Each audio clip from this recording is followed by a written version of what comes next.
என் இனிய தமிழ் மக்களுக்கு புரிசைரா சுந்தரின் அன்பான வணக்கங்கள். கடந்த 2-3 வாரமாக பையனோட கல்யாணம், அதில் பிஸியாக இருந்தோம். அதனால் நம்ம எதுவுமே வீடியோலாம் சரியாக போடலை. ஸோ இப்போ எல்லாம் ஓரளவு செட்டில் ஆகிடுச்சு. ஸோ இதுக்கு மேலே கொஞ்சம் தொடர்ந்து தமிழில் வீடியோ போடலாம் அப்படின்னு முடிவு பண்ணியிருக்கிறோம். இந்த எபிசோடில் நான் எதை பற்றி பேச போகிறேன்னா, இந்த ஆர்டிக்கலில் என்ன எழுதியிருக்காங்கன்னு பாருங்கள். ஸோ இந்த ஆர்டிக்கலை பற்றி தான் இன்றைக்கி நான் பேச போகிறேன். இது வந்து ஃபைனான்ஷியல் எக்ஸ்பிரஸில் வந்த ஒரு ஆர்டிக்கல். சரி, முதல் கேள்வி என்னென்னா பங்குச்சந்தையில் வால்யூம் அதிகமாகுது, ஃபியூச்சர்ஸ் அண்ட் ஆப்ஷன்ஸில் வால்யூம் நிறைய இன்க்ரீஸ் ஆகுது அப்படிங்கிறது ஒரு பெரிய கன்சர்ன் அப்படின்னு ஃபைனான்ஸ் மினிஸ்டர் சொல்கிறாங்க, செபியில் சொல்கிறாங்க. நேற்று கூட செபி சேர்மன்னா பேசியிருக்காங்கன்னா, ஷார்ட் டேர்ம் ட்ரேட்ஸு, இன்ட்ராடே ட்ரேட்லாம் ரொம்ப அதிகமான அளவு ஸ்பெக்குலேஷன் இருக்குது, அது நல்லதில்லை, it can potentially destabilise the market அப்படின்லாம் சொன்னாங்க. அப்படிலாம் இருக்கும்போது எதுக்காக எக்ஸ்சேஞ்சை Monday Mid Cap Nifty expiry, Tuesday Fin Nifty expiry, Wednesday Bank Nifty expiry, Thursday Nifty expiry, Friday Sensex எக்ஸ்பைரின்ட்டு எல்லா எக்ஸ்பைரிக்கும் பர்மிஷன் கொடுத்துருக்குறாங்க. தனி ஒருவன் அப்படின்னு ஒரு படம் வந்தது. ஸோ அந்த படத்தில் என்ன சொல்லுவாங்கன்னா, நீங்கள் பத்திரிகையில் பார்க்குற எதுவுமே அது 100% உண்மை கிடையாது, அதுக்கு பின்னாடி வேறு ஏதோ ஒன்று இருக்குது. ஸோ இந்த நியூஸ்லாமே வேறு ஏதோ ஒரு நடக்க போகிற ஒரு விஷயத்துக்கு இது ஒரு ஃப்ரண்ட்டு அப்படின்னு சொல்லுவாங்க. ஸோ அந்த மாதிரி தான் நானும் பெரும்பாலும் நினைக்கிறேன். சமயத்தில் கவர்மெண்ட் ஏதாவது டேக்ஸ் இன்க்ரீஸ் பண்ணுறதுன்னு முடிவு பண்ணிட்டாங்க. ஒரு உதாரணத்துக்கு சொல்கிறேன், சிகரெட்டுக்கு டேக்ஸ் இன்க்ரீஸ் பண்ணுறதுன்னு முடிவு பண்ணிட்டாங்கன்னு வச்சுங்களேன். ஐயோ, நிறைய பேர் சிகரெட் பிடிக்கிறாங்க, அது ரொம்ப கஷ்டமாக இருக்குது, நிறைய பேர் வீணாக போகிறாங்க அப்படின்ட்டு இன்னும் பொதுமக்கள் மேலே ரொம்ப பாசமாக பேசுவாங்க. அப்படி பேசுனாங்கன்னா என்ன அர்த்தம்னா, அடுத்த பட்ஜெட்டில் சிகரெட்டுக்கு டேக்ஸ் இன்க்ரீஸ் பண்ண போகிறாங்கன்னு அர்த்தம்.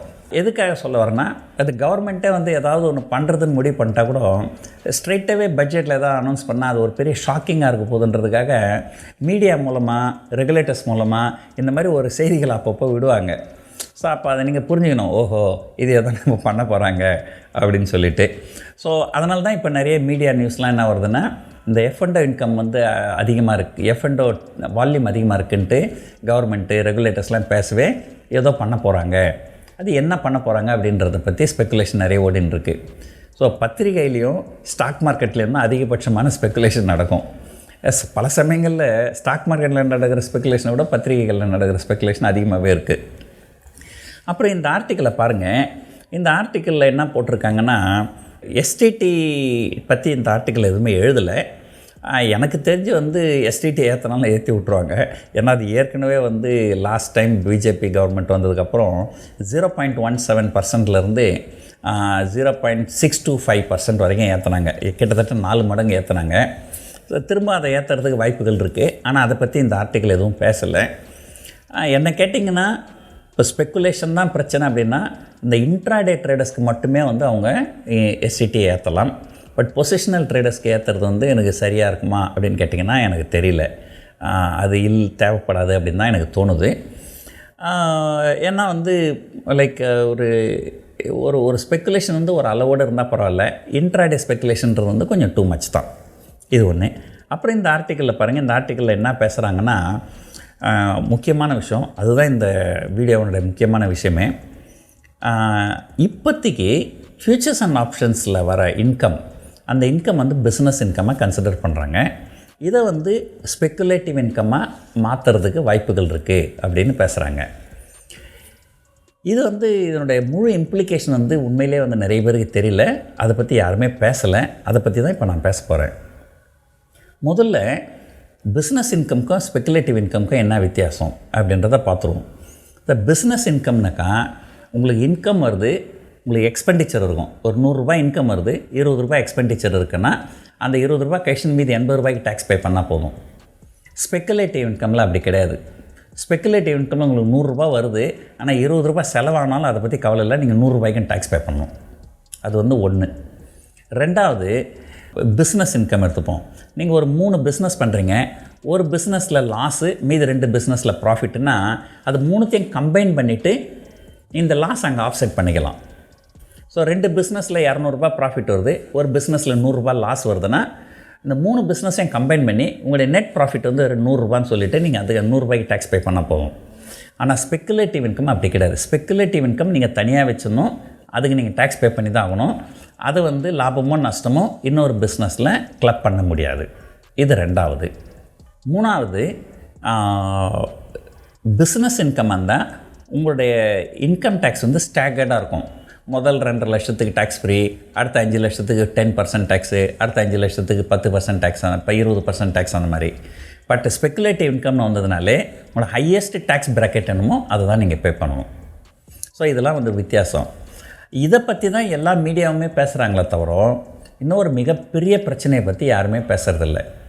கடந்த 15 வருஷமாகவே நான் பார்த்துட்டுருந்தேன் ஸ்டாக் மார்க்கெட்டில் குளோபலாக ஏதாவது பிரச்சனை வந்து பங்குச்சந்தைகள் சரியும். லீமன் பிரதர் கொலாப்ஸ் வந்தது, கரோனா வைரஸ் வந்தது, பங்குச்சந்தைகள் இறங்கிச்சு, அதெல்லாம் விட்டுருங்க. ஆனால் குளோபலாக எல்லாம் நல்லா இருக்கும்போது நம்முடைய பங்குச்சந்தைகள் மட்டும் தனியாக பல தடவை விழுந்துருக்குது. எப்போ விழுந்துருக்குதுன்னா, எப்போல்லாம் வந்து இந்த FII பற்றி டாக்ஸேஷன் பற்றி பேசுகிறாங்களோ அப்போல்லாம் பங்குச்சந்தைகள் பெருமளவு விழுந்துருக்குது. ஒரு 2 மாதத்துக்கு முன்னாடி கூட ஒரு இஷ்யூ நடந்தது. மொரிஷியஸ் பேஸ்டு FIIஸ்க்கெலாம் என்ன சொன்னாங்க, 2017 ஒரு அக்ரிமெண்ட் போட்டாங்க. அந்த அக்ரிமெண்ட் படி 2017 அப்புறமா இந்திய பங்குச்சந்தையில் முதலீடு பண்ணுறவங்களுக்கு கேபிட்டல் கெயின் டேக்ஸ் உண்டு.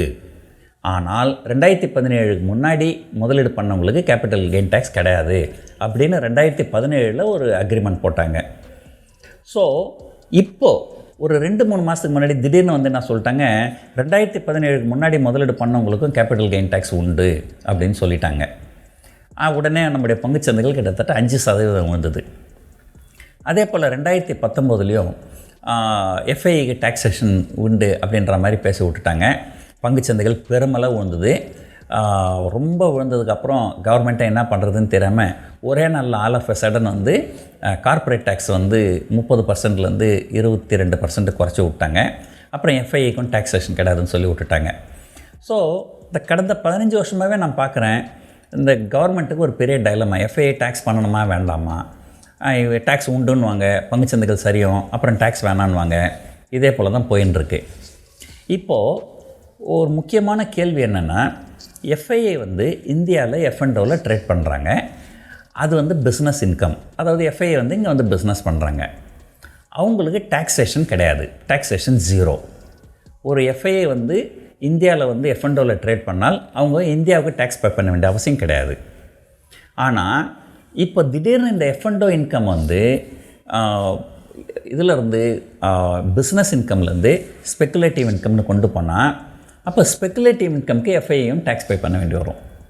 ஸோ நேற்று வரைக்கும் 0 டேக்ஸ் பே பண்ணியிருந்தவங்க இப்போ திடீர்னு இன்றைக்கி வந்து 30-35% டேக்ஸ்ன்னு சொன்னால் அப்ரப்டாக வந்து அவங்க எல்லோரும் வெளியேறுவாங்க.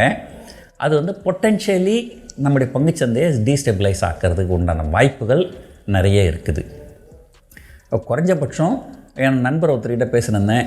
அப்போ அவர் சொன்னார், இல்லை சார், அவங்க வந்து FII ட்ரேட் பண்ணால் அது பிஸ்னஸ் இன்கம்மு, இந்தியன்ஸ் ட்ரேட் பண்ணால் தான் ஸ்பெக்குலேட்டிவ் இன்கம்னு கொண்டு வந்தாலும் வருவாங்க சார் அப்படின்னு சொன்னார்.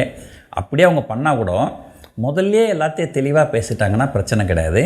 ஆனால் கடந்த கால சரித்திரத்தை பார்க்கும்போது இவங்க எதையுமே தெளிவாக பேச மாட்டாங்க. முதல்ல என்ன பண்ணுவாங்க, இது வந்து ஸ்பெக்குலேட்டிவ் இன்கம்னுவாங்க.